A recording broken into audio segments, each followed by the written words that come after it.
News room 7 में आपका स्वागत है। मैं हूं आपके साथ अंकिता। चलिए रुक करते हैं खबरों की ओर। मंत्री कैलाश विजयवर्गीय का बयान, कैबिनेट बैठक की जानकारी। उज्जैन में विक्रम उत्सव चल रहा है।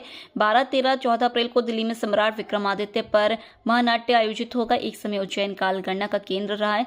हम इसे पूरे विश्व में बताना चाहते हैं। उज्जैन कालगणना का केंद्र बने, हम इसका प्रयास कर रहे हैं। प्रदेश के सभी जिलों में नववर्ष के रूप में गुड़ी पड़वा के पर्व को मनाएगी। सभी मंत्री भी इसमें हिस्सा लें। यह भी कहा गया है, नीम की कोमल पत्ती ग्रहण करने के लिए भी आग्रह करेंगे। जीआईएस सफलता की शुरुआत कर रहा है। अभी 21 मार्च को भिंड चंबल में 18 भूमि पूजन किया गया है। ग्वालियर में भी भूमि पूजन हो गया है। 7 औद्योगिक इकाई का भूमि पूजन आने वाले समय में होगा। हमारे पास सभी संभाग से निवेश के प्रस्ताव मिले थे, उसकी प्रगति की समीक्षा की जा रही है। 26वीं वाइल्ड लाइफ सेंचुरी स्वीकृत हो गई है। देश में सर्वाधिक वाइल्ड लाइफ सेंचुरी बनाने का रिकॉर्ड मध्य प्रदेश के नाम है। क्षेत्रों में ओलावृष्टि हुई है। ओलावृष्टि के लिए भी माननीय मुख्यमंत्री जी निर्देश दिए हैं सारे कलेक्टर्स को कि जल्दी से उसका सर्वे करें और आपदा प्रबंधन के माध्यम से उन सब किसानों का जिनका नुकसान हुआ है उन्हें आरबीसी के तहत उनकी जो मुआवजा है वो उनको अतिशीघ्र मिले, इसकी चिंता करें। जैसा कि मैंने पहले बताया था आपको कि हम आत्मनिर्भर नगर निगम और नगर पालिका बनाने के लिए प्रयासरत हैं और हमने ये भी अध्ययन किया कि सबसे बड़ा खर्चा अगर नगर पालिका नगर निगम का है तो पहले तनख्वाह का, दूसरा पेयजल के बिल का, बिजली के बिल का। हमने उसको कम करने के लिए सोलर प्लांट प्रदेश में 4 बड़े लगाने का निर्णय लिया है। उस पर कार्रवाई चल रही है। उसी प्रकार से लोक स्वास्थ्य यांत्रिकी विभाग भी जितनी भी समूह जल योजना है उनके लिए भी अब सोलर प्लांट लगाने का आज कैबिनेट में उन्होंने अनुमति मांगी थी, जिससे कि जल योजनाएं बहुत भार नहीं आए, कम कीमत पर और उनको बिजली उपलब्ध हो सके।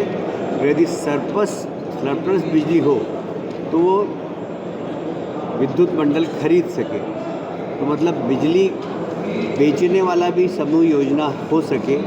ऐसे उन्होंने कैबिनेट में अनुमति मांगी है। आज वो अनुमति उनको प्रदान कर दी गई।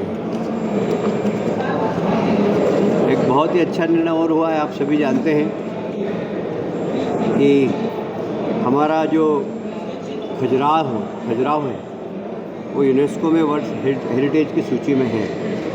वहाँ पर होटल इंडस्ट्री और रुचि ले रही है क्योंकि वहाँ पर पर्यटकों की संख्या बढ़ती जा रही है। पिछले 3-4 वर्षों में वहाँ पर पर्यटकों की संख्या लगभग डबल हो गई और इसलिए वहाँ अच्छी होटल्स और बने।